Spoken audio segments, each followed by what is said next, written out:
One thing I really love, and it's kind of the antithesis of where I was, is there's not really any leaks in the boat. Every year you have difficulties and adversity, both on the field and off the field. And to go through a season like this and to be able to focus on football and not have a lot of other little out there has been really nice. First of all, whoever the reporter was standing there holding the phone, you're breaching the protocol for the press conference. The whole idea is it's the player and the background.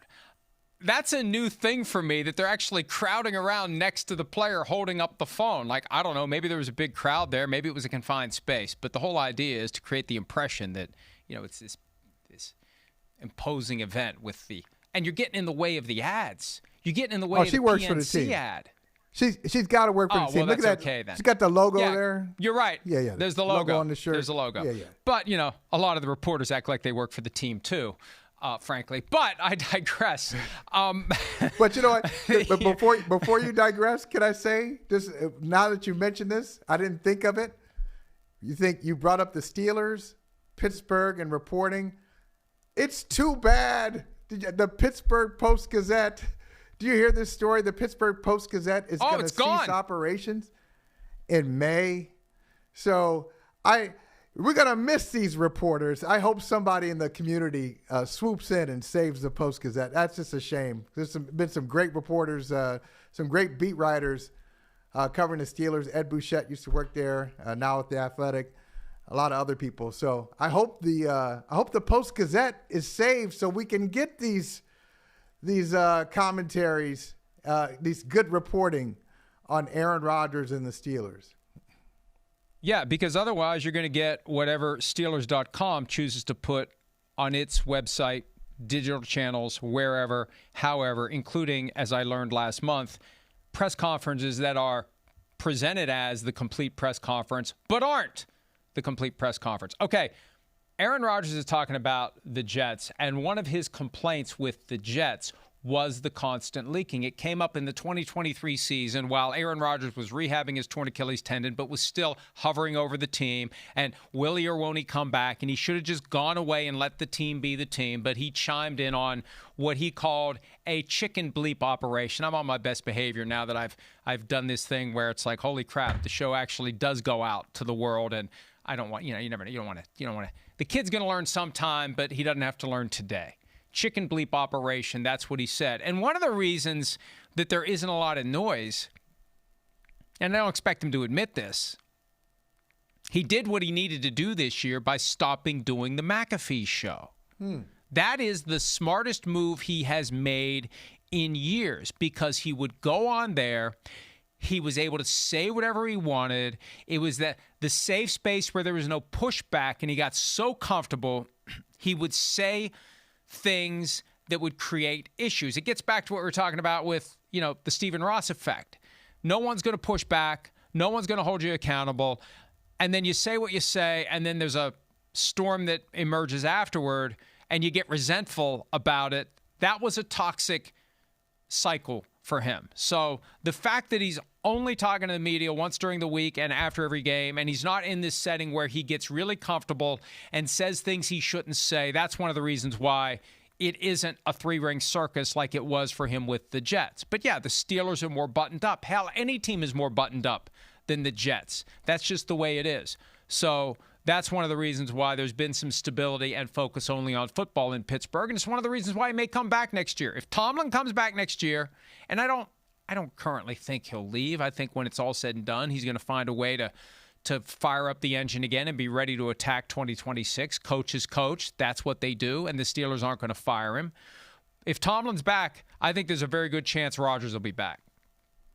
Yeah, I think you're right. I also have to say this is a good fit. It's a good fit for Rodgers as long as Tomlin is there. Tomlin understands him. Tomlin gets him. I think he has a lot of respect. I think Rodgers has a lot of respect for Tomlin and how he runs the operation. And so I think this really jumps out to Rodgers because it follows the Jets. I mean, I think the Jets situation would have scarred him anyway. But if he had gone from, say, the Jets to another place and then the Steelers, it wouldn't be as pronounced. He is still, the previous relationship is still on his mind, Mike. And somebody needs to tell him, hey, if you want this new relationship to really thrive, if you really want it to reach its optimal point, you gotta move on from the ex. You keep dropping hints about how terrible the ex was unprompted. You got to move on. But it's a good fit for them. And I think they got a real shot. I'm not going to get into a prediction here. Another time for that. But I think they got a real shot to end that decade-long playoff drought that they have. This team feels a little different than your typical 10-7 first-round wild card Steelers team. Well, and I know why that is. We already know. It's the holy water. That bugs you, doesn't it? That bugs you so much. It definitely bothers me. And look, I don't want to question a man of the cloth wherever he chooses to sprinkle the holy water.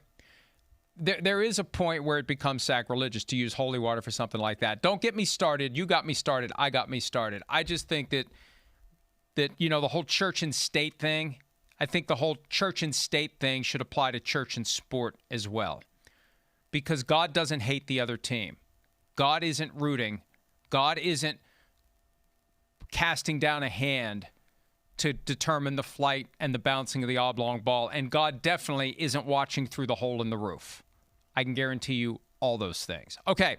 I also guarantee you that Aaron Rodgers had more to say when he met with reporters. Here he is on quiet, because he likes to quiet the critics. Even though he doesn't listen to the critics, he likes to quiet the critics. Here he is on that topic. Some of it's embracing the way the season has gone, and at 6-6, there are a lot of people thinking we were going to be kind of stumbling to the finish, and then who knows what was going to happen. A lot of you probably in this group, either publicly or privately, were talking about Mike T getting axed. So it feels good to shut all those comments down, clean the slate now. Anybody can make a run. It's the hottest team. We've won 4 out of 5. We're playing a lot better football than we were earlier in the season. I like our chances. Look, I agree with what he's saying in principle. What happened in the regular season doesn't matter. They got a ticket to the dance, and they have a chance, in theory, to run the table. Aaron Rodgers once did it as the 6th seed in Green Bay. But the talk about Mike Tomlin possibly being fired was a direct product of the team looking horrible against the Buffalo Bills. There isn't some secret conspiracy against Mike Tomlin in Pittsburgh. It was a horrible performance, the likes of which we thought they could not recover from. And frankly, they wouldn't have recovered from it if the officials hadn't screwed up 3 different calls in that game the following weekend against the Ravens. They would have lost that game and they would have been done. And who knows what would have happened. And frankly, if Tyler Loop doesn't, or if God, thanks to the holy water got his attention like a bat Back signal. to that holy water again. So if he hadn't put his hand down and guided the ball wide, John Harbaugh'd still be coaching the Ravens. Oh, please don't do that. Don't do that. Well, you brought it up. The only benefit of that is you added a little extra water to the grass that needs it. That's it. And don't say I'm being sacrilegious. I think that that exercise, unless the goal is to ensure the safety of the players, that is the only valid reason, I believe, to invoke God in sport, to ask that the players be kept safe. The outcome doesn't matter to our creator, whoever it is that created us, he, she, whoever. And I think it would be the height of human arrogance to believe that we weren't created and designed by something. And I'll also submit to you that none of us knows who it was, and we may never know who it was. But my point is this: whoever it was does not care who wins on Monday night. We don't know. If we don't know who it was, we don't know. Who's to say? That's true. For example, I mean, maybe God's a bookie. Could be.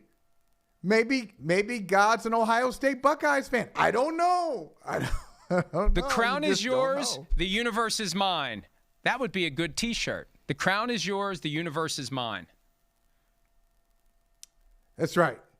And maybe it was, you know what? It was the children of God, Aaron Rodgers. It was the children of God who chanted "Fire Mike Tomlin, fire Tomlin" in the stadium. It wasn't a reporter from the Erie News or somebody from KDKA. All those mic stands around there. So it wasn't them. It was the fans who. And you said it's not a secret conspiracy against Tomlin. Maybe it's not a secret conspiracy. It's out in the open. There's frustration. There's some similarities between the Steelers and Ravens, not just their longevity with their coaches, but it's the frustration with the fan base. They want a little bit more. They are spoiled enough to expect, oh, yeah, of course we're going to be in the playoffs. Yeah, we know that, but we want a little bit more than that. The Steelers made the playoffs. The Ravens missed it. But they're not content like some other fan bases would be to just get into the playoffs and lose in the first round. So that's not coming from the media. That is a real fan sentiment in Western Pennsylvania. And I didn't detect the same vitriol in Baltimore as it relates to John Harbaugh. I don't remember a game this year where they were chanting "Fire Harbaugh." Maybe I just missed it. But I would like to think it would have been something that hit my radar screen if it happened. Now, in Pittsburgh, there's always been that chunk of the fan base that is ready to fire Tomlin anytime they lose 2 or 3 games in a row. And they activate. Why haven't we fired this guy? But it became critical mass. And then you add Ben Roethlisberger saying maybe it's time for the two sides to go their separate ways. That's what really took it next level. And then James Harrison jumps in. 2 of the guys that were instrumental in their most recent Super Bowl win to cap the 2008 season go out on the record and say what they said. So that's why it happened. The players played in a way that made it deserved that the questions were being raised. And it looked like they weren't going to turn it around. It looked like they were going to fail. And they have the propensity, or at least the capacity, to have the kind of game that will get them blown off the field. And it could happen. Sims thinks 27-10 Texans on Monday night. I think the Steelers are going to win the game. I think the Steelers are going to win the game. Yeah. I think I am siding with the holy water for Monday night. So, all right, we need to take a break. I really would love to sit down and have a conversation with Aaron Rodgers about God and theology and religion. I think that I probably have more in common with him than I'd care to admit, way more than he'd care to admit. But I'd love to have a conversation with him about beliefs and God and what created us, who created us, how did we get here? What is the purpose of all of this? What is life about? It would be fascinating. I got to be there. It could be terrifying. I got to be him there or for for that me. conversation. Hi, it's Mike Florio. Thanks for watching PFT on YouTube. Hit subscribe for the latest news and analysis from Pro Football Talk.